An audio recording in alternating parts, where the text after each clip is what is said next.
বন্ধুরা, পশ্চিম এশিয়ায় পরিস্থিতি এখন অত্যন্ত উত্তপ্ত।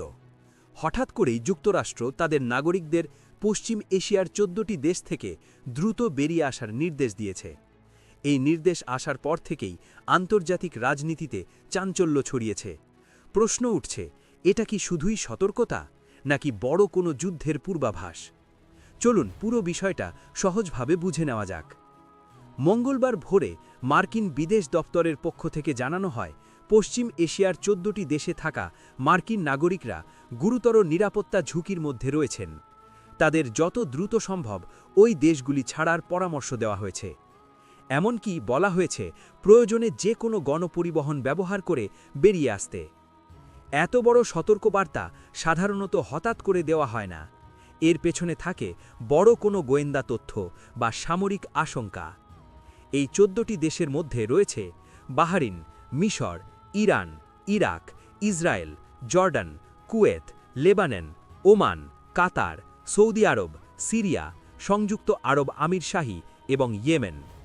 এই তালিকাটা দেখলেই বোঝা যায় প্রায় গোটা পশ্চিম এশিয়াই এখন ঝুঁকিপূর্ণ বলে মনে করছে আমেরিকা। সম্প্রতি ইসরায়েল এবং ইরানের মধ্যে সরাসরি সংঘাত শুরু হয়েছে। প্রথমে সীমিত হামলা হলেও এখন পরিস্থিতি ক্রমশ বিস্তৃত হচ্ছে। ইরান অভিযোগ করছে ইসরায়েল তাদের গুরুত্বপূর্ণ সামরিক স্থাপনায় হামলা চালিয়েছে। অন্যদিকে ইসরায়েল বলছে তারা আত্মরক্ষার জন্য পদক্ষেপ নিচ্ছে।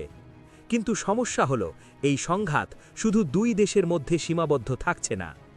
পশ্চিম এশিয়ার বিভিন্ন দেশে আমেরিকার সামরিক ঘাঁটি রয়েছে। বিশেষ করে কাতার, কুয়েত এবং আমিরশাহীতে বড় মার্কিন ঘাঁটি আছে। খবর পাওয়া যাচ্ছে এই ঘাঁটিগুলিকে লক্ষ্য করে হামলার চেষ্টা হয়েছে। যদি সত্যিই মার্কিন সেনাঘাঁটি টার্গেট করা হয়ে থাকে, তাহলে আমেরিকা সরাসরি যুদ্ধে জড়িয়ে পড়তে পারে। আর সেটাই সবচেয়ে বড় ভয়। শুধু সেনাঘাঁটি নয়, বিভিন্ন দেশে থাকা মার্কিন দূতাবাসেও হামলার খবর পাওয়া যাচ্ছে। কুয়েতের পর সৌদি আরবেও হামলার চেষ্টা হয়েছে বলে জানা গেছে। জর্ডানের রাজধানী আম্মান থেকেও কূটনীতিকদের সরিয়ে নেওয়া হয়েছে।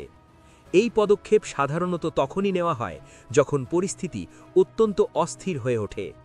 লেবাননের সশস্ত্র গোষ্ঠী হিজবুল্লাহ ইতিমধ্যেই সংঘাতে সক্রিয় হয়েছে বলে দাবি করা হচ্ছে।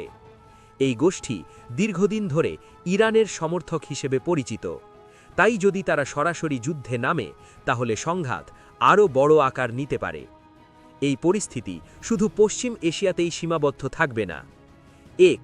তেলের দাম বাড়তে পারে। ২. আন্তর্জাতিক বাজারে অস্থিরতা তৈরি হতে পারে। ৩. বড় শক্তিগুলি যেমন রাশিয়া ও চীন নিজেদের অবস্থান বদলাতে পারে। ভারতের মতো দেশের জন্যও বিষয়টি গুরুত্বপূর্ণ, কারণ ভারত পশ্চিম এশিয়া থেকে প্রচুর তেল আমদানি করে। এখন বড় প্রশ্ন, আমেরিকার এই সতর্কবার্তা কি শুধুই নিরাপত্তা ব্যবস্থা, নাকি বড় কোনো সামরিক অভিযানের আগে নাগরিকদের সরিয়ে নেওয়ার প্রস্তুতি? ইতিহাস বলছে, বড় সামরিক পদক্ষেপের আগে অনেক সময় দেশগুলি তাদের নাগরিকদের নিরাপদ স্থানে সরিয়ে নেয়। তবে এখনও আনুষ্ঠানিকভাবে আমেরিকা যুদ্ধ ঘোষণা করেনি। এই মুহূর্তে পশ্চিম এশিয়ার আকাশে টান টান উত্তেজনা। যে কোনো ছোট ঘটনা বড় সংঘাতে পরিণত হতে পারে। বিশ্ববাসী এখন নজর রাখছে পরবর্তী পদক্ষেপ কী নেয় আমেরিকা, ইরান এবং ইসরায়েল। বন্ধুরা, পরিস্থিতি দ্রুত বদলাচ্ছে। আজ যা হচ্ছে, কাল তার চেহারা অন্যরকম হতে পারে।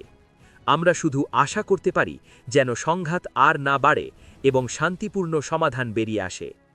ভিডিওটি ভালো লাগলে লাইক, শেয়ার ও সাবস্ক্রাইব করুন। আপনার মতামত কমেন্টে জানান। আপনি কি মনে করেন, এটা পূর্ণাঙ্গ যুদ্ধে গড়াবে?